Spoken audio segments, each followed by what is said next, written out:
All right, as we prep for week 2, we have a lot to discuss, but more importantly, we love when our family grows a little bit bigger. Lawrence Johnson from Locked On VA is here to talk to us about Virginia athletics. Maybe we can get him to say whether or not the Cavs or maybe the Who's are going to win the Coastal. I would love to get his thoughts. There's a lot going on with both sides of our conference. Divisions are certainly trying to stake their claim on who's going to be the best, and Lawrence, I'm sure, has the answer.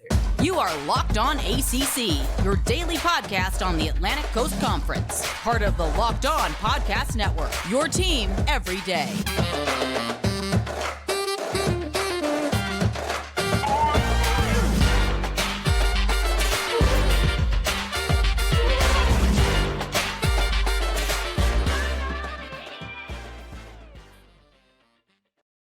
What's going on, everybody? Welcome to today's edition of Locked On ACC. I'm your host, Candace Cooper. Thanks so much for joining me today. Today's episode is brought to you by Upside. Download the free Upside app and use promo code LOCK to get $5 or more back on your first purchase of $10 or more. Today's episode is super special because we are adding new hosts to our ACC family. We're getting to talk to Big Law, Mr. Lawrence Johnson himself out of Locked On VA. He is now covering the Virginia Cavaliers, the Who's, and all the things, and he is excited to be with us. Lawrence, thanks so much for joining.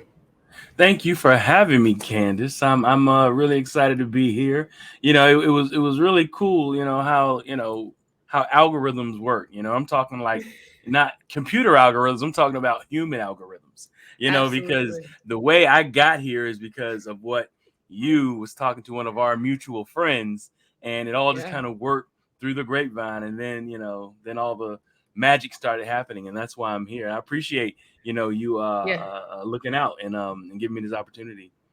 Of course. And of course, I only give opportunities to guys who are completely qualified, more than willing to come in and talk about being a local expert with your team every day. So Lawrence, you got to let the people know a little bit about your story. How'd you get started? How'd you get into the game of podcasting, sports radio, all the things? Okay, let's start from the beginning. All right. I'm original from Hampton Roads. I'm one of the few people who are originally from Hampton Roads. Of course, Hampton Roads being a Navy water town. You know, it's the base. You got a lot of bases around here, so you got a lot of transient moving around, a lot of people coming in and going out. But I am a local from Hampton Roads, and I played here, coached here, taught here on the high school level, taught special education, coached football, coached track. Like I said, also played football here locally on the local level, and kind of got into, I guess my gift, was teaching and mentoring, and got into doing that for some time on the high school level, like I said. And then I wanted to, had an opportunity to get into the corporate world with a really good company, and got into the corporate world, still in the corporate world, but got into the corporate world and started thriving there. But I still had that itch, to teach, to learn, to, instruct. So I wound up working with some family members and some other high-end football coaches, private football coaches. And we started 757 Sports Academy. It was one of the more successful, prestigious academies where we would train young men, mentor them, and then give them an opportunity to go to the next level by taking them to different universities for workouts. And also, coaches would actually contact us to see, what do we have, in our academy. And it really got popular. We got really successful really quick. The culmination came to us when we wound up having 4 5-stars come out of our academy within like 3 years. The players were like Demetrius Nicholson, Smoke Taekwon Mizell, Quinn Blanding, Andrew Brown, Corwin Cutler. We had a ton of people. Mark Hall, who was also out of Virginia Beach as well. So we wound up having a whole bunch of 4 and 5-star kids come out of the academy. And needless to say, that our biggest installation, all those players I just named, are UVA players. And they wound up, being good players, for the team. But the team kind of did average at best, but the players were really good players and they were pros, once they transitioned on to the next level. So, with that being said, when all the young men had graduated and transitioned up to the college level, it was kind of like a void there. It was kind of like, all right, we mentored them, we worked with them, work them out and all that. And then it got to a point where it's like, well, what's our next step? And I came up with an idea. I said, well, why don't I kind of start a media company? Parents were asking about them, the young men saying, what's going on up there? Is there any reporting for us? Based off of how many kids we had on the team. And I said, well, you know what? I'll start this little media company and I'll go up and I'll try to cover the kids. And, I didn't have any experience, started this little LLC, and I wound up speaking to the football AD. And I explained to him, I'm from Hampton Roads, have no experience, trying to work into this industry. And his name is Jim Daves. Shout out to Jim Daves at the University of Virginia. And he said, this is what I'll do. He said, I'm not going to give you North Carolina. I'm not going to give you Virginia Tech.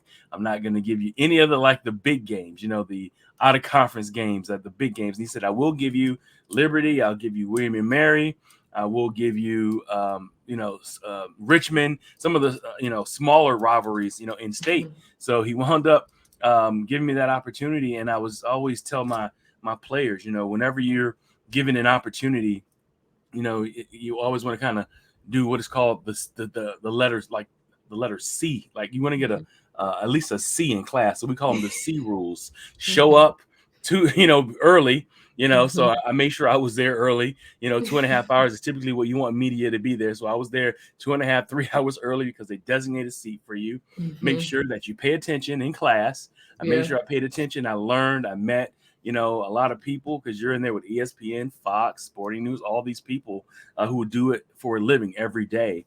Then you also just have to be responsible, learn the culture of the press box and kind of what goes on. And, it kind of, I just applied the same C rules, make sure you do all of your homework as well and any extra credit that your teacher gives you, and you'll get a C in your class. Okay. So I did all of these things and I think I did okay because at the end of the year, I went to that same football AD and I said, I loved it.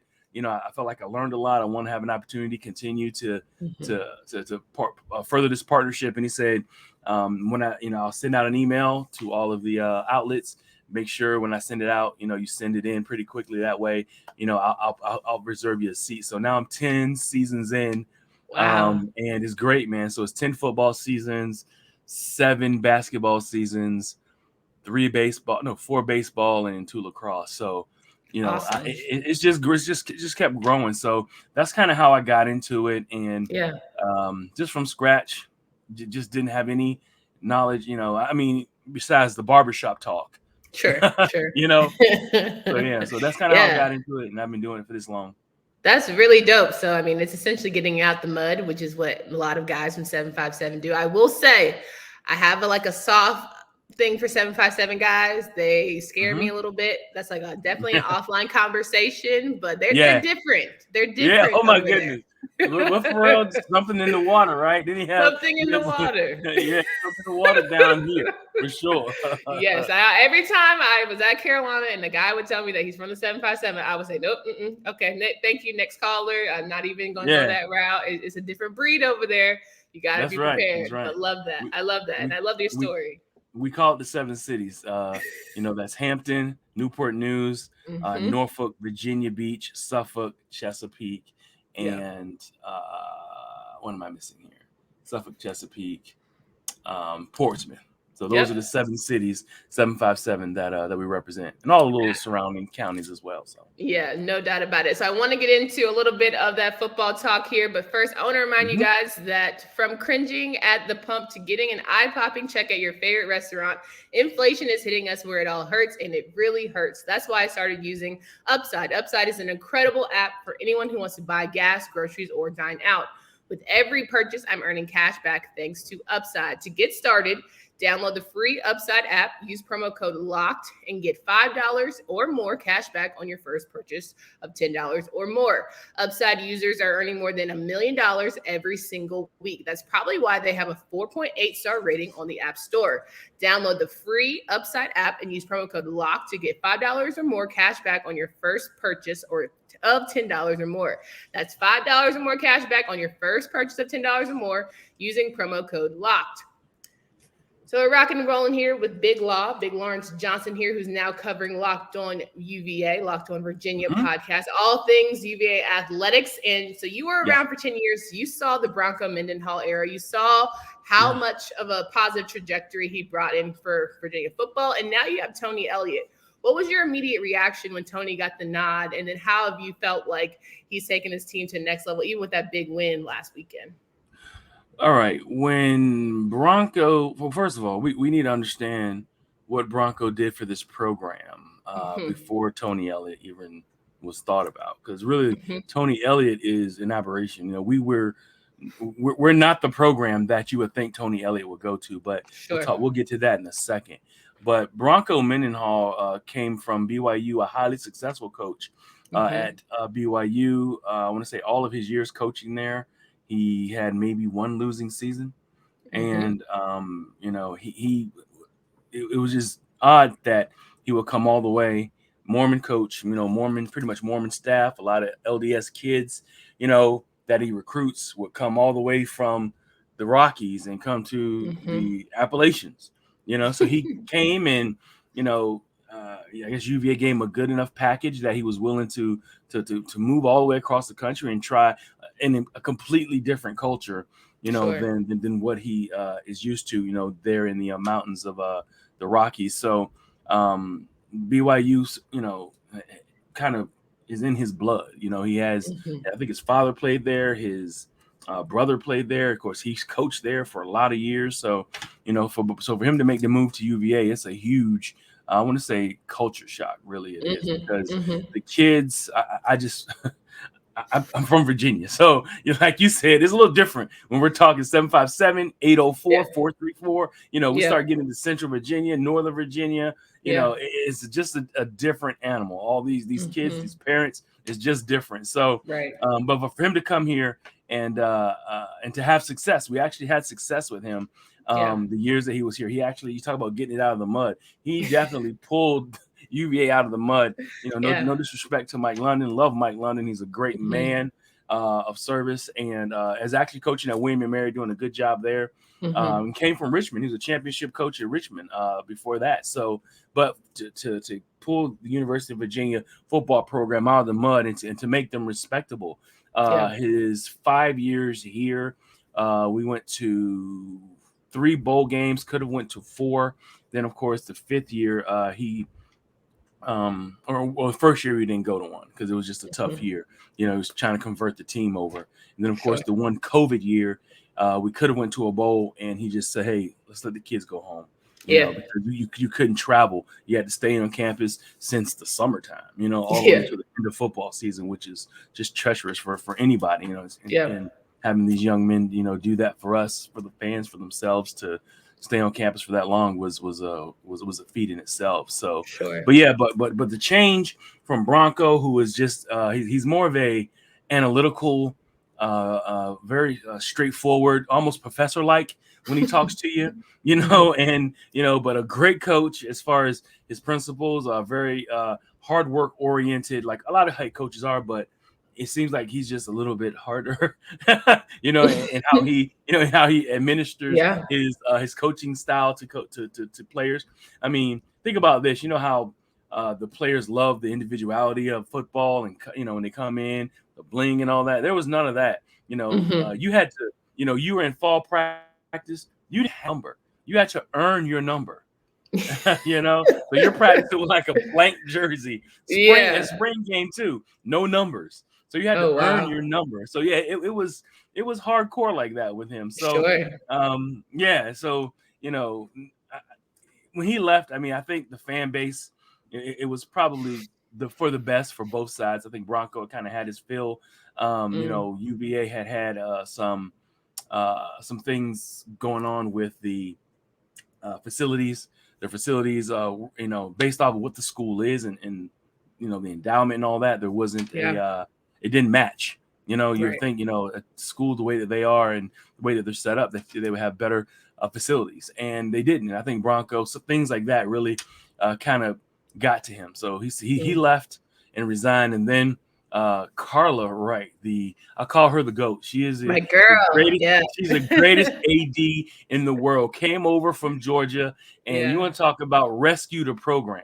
Yeah. And I don't care what anybody says. Anyone who wants to say anything can get mad at me. Carla has only been here for 4 or 5 years. She's already the best AD in UVA history. I don't care what anybody says. Love that. And I moving agree. forward, moving forward, came from the SEC into Georgia, and kind of showed, and put a visual in front of the university and said, this is what I want you guys to be. ACC, from the SEC to the ACC, championship programs, championship football, and that's where she kind of started. And all the programs that have been doing well for the most part. And she wound up getting Tony Elliott to come over, which Tony Elliott had job offers from Auburn, I think maybe Tennessee, and just some jobs that you would think someone of his caliber. Remember, he comes from Clemson. He was the offensive coordinator there. He was calling plays for 2 national championship teams. Yeah. Incredible resume. The man has more rings than Liberace. I mean, he came in, he's coming here and has kind of set the standard to be a little different. He's kind of he's a little looser than Bronco from the idea of letting the kids and letting the young men do kind of what's popular, so to speak. And the young men are, you can see their personality somewhat come through a little bit more with this coach. Sure. And he's a little bit more traditional. He kind of also adheres to more of the University of Virginia's traditions and pageantry, and that's what a lot of the fans are happy about. But he pulled no punches. At this game, he called everyone out. I mean, he called Brennan out. I mean, who is on the quarterback, top quarterbacks watch list, this and that. Yep. Nah, he said, Brennan, you need to carry out your fakes, man. I was sitting there like, whoa. I said, okay, let's go, coach. Right.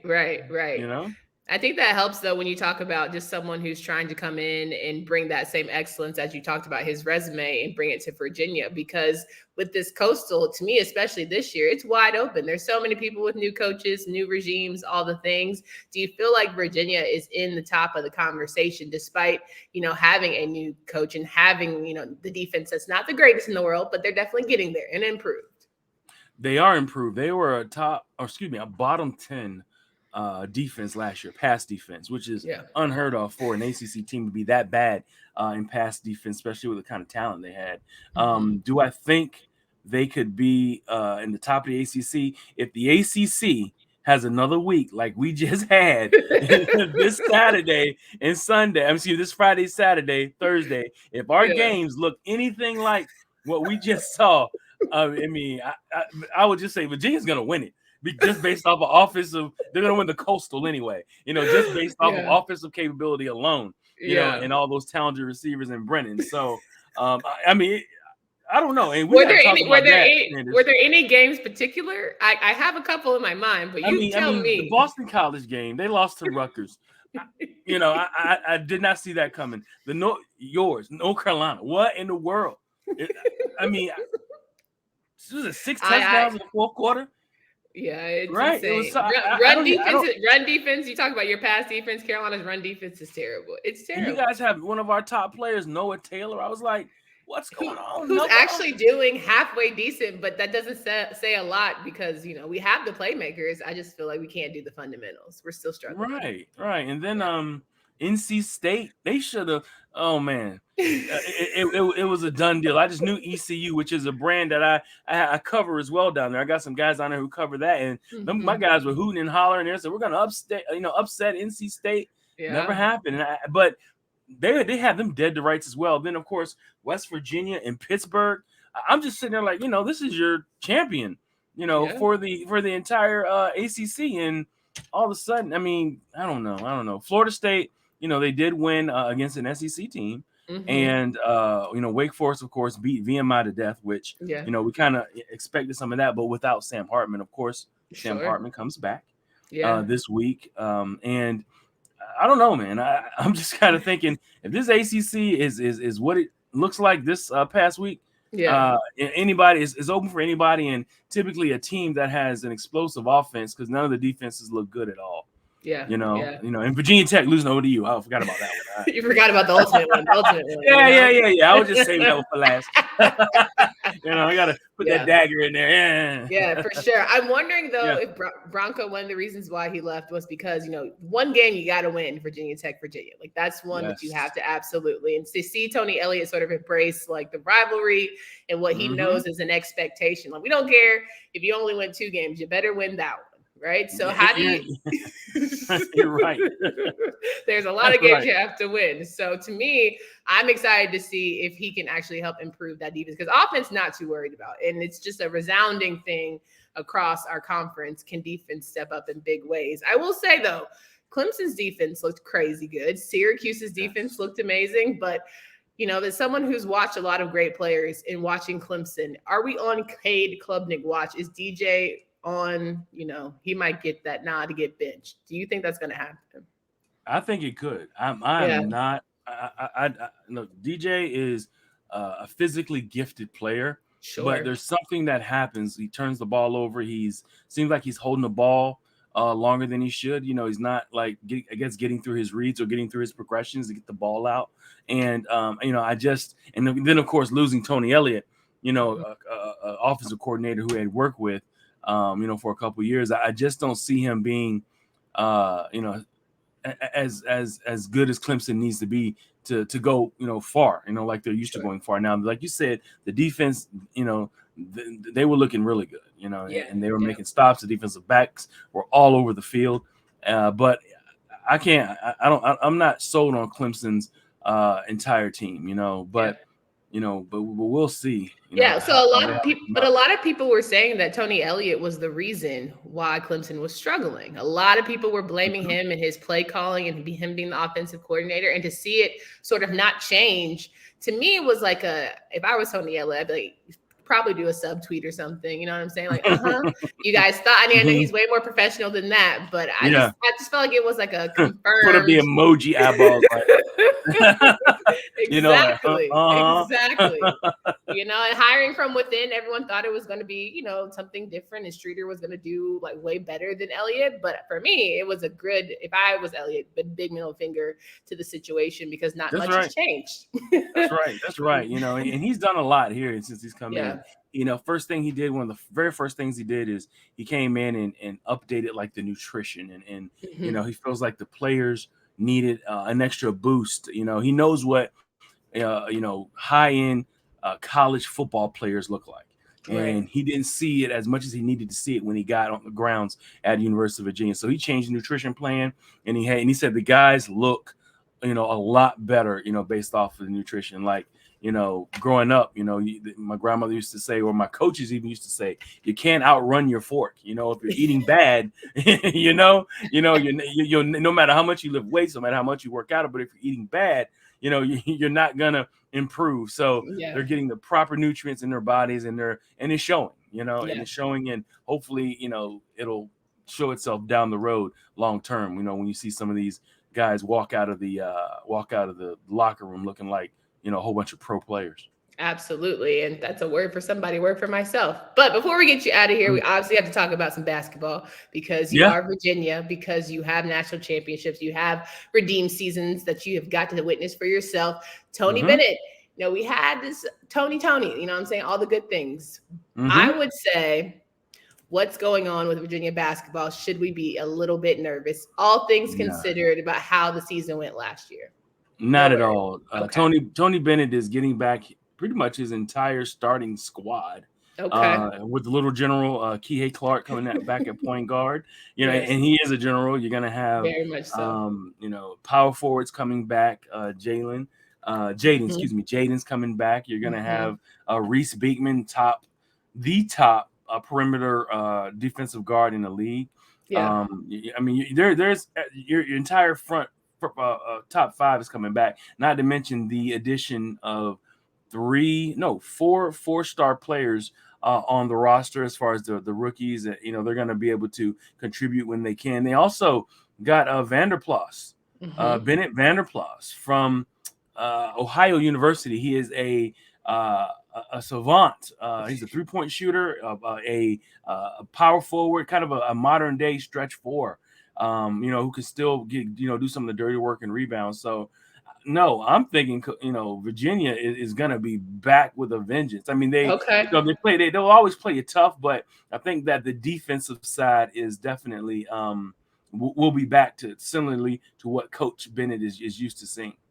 Sure. And, for someone like myself who have Carolina and the Heels returning their starters, everyone wants to run it back. And you got Duke, who have all these young freshmen who, of course, are the greatest thing since sliced bread, and they're going to be dominant. Virginia, to me, is always still the sleeper of the basketball greatness that is the ACC. But when you look at the season ahead, you're confident. You're sitting here saying, because we all have hot takes on this show, Virginia is going to be the best basketball team in the ACC.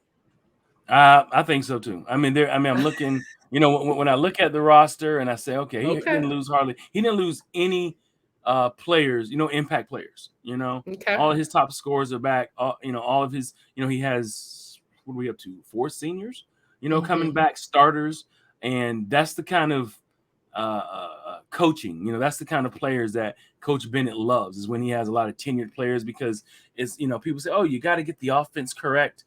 But really, he coaches defense like people coach offense, like coaches coach offense, where you really have to be in the proper places. And it's not just a lot of man on man. They play that pack line defense. It is an entire system, in itself. You have to be where you're supposed to be at all times, and they make it almost impenetrable the way that Coach Bennett coaches that system. Absolutely. So before we get out of here, folks who are listening, who are going to be new, I need to click on follow Locked On Virginia podcast. What can they expect to hear from you each and every day? They will expect to hear anything, Wahoo related to me. I mean, I will, I'm in the press box. So, I know that's kind of maybe a little bit of an advantage because, I'll be there on the grounds. Sometimes I can get into, I will be able to get into, just hot interviews, like right off the bat. A lot of my post games will be right there in my seat, right in front of right in the press box, right in front of the field. So I'll be able to report those things.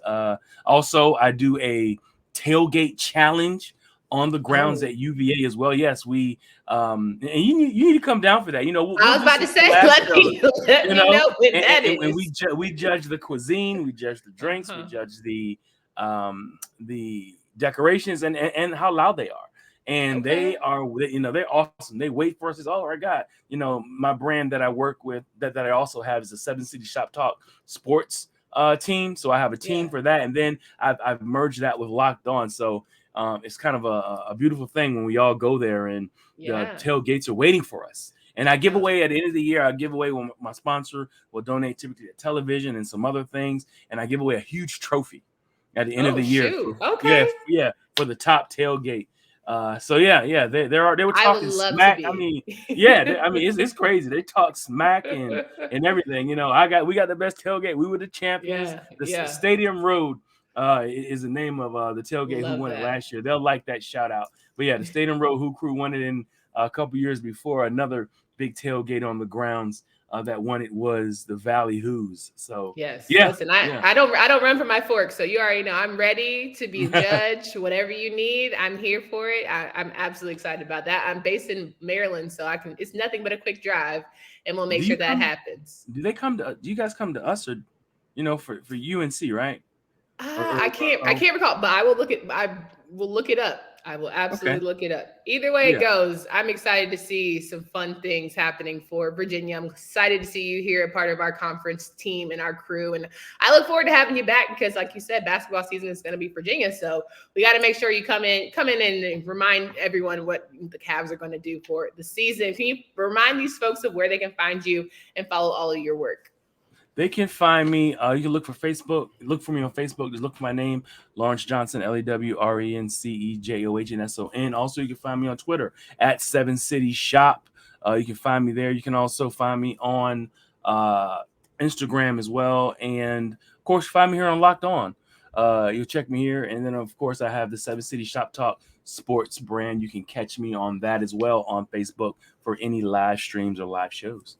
No doubt. Guys, come back tomorrow, Freestyle Friday with Drizzy Drake. We are going to go over all of the bets, the best players to watch for week 2 of college football. For Candace Cooper and Lawrence Johnson. Until next.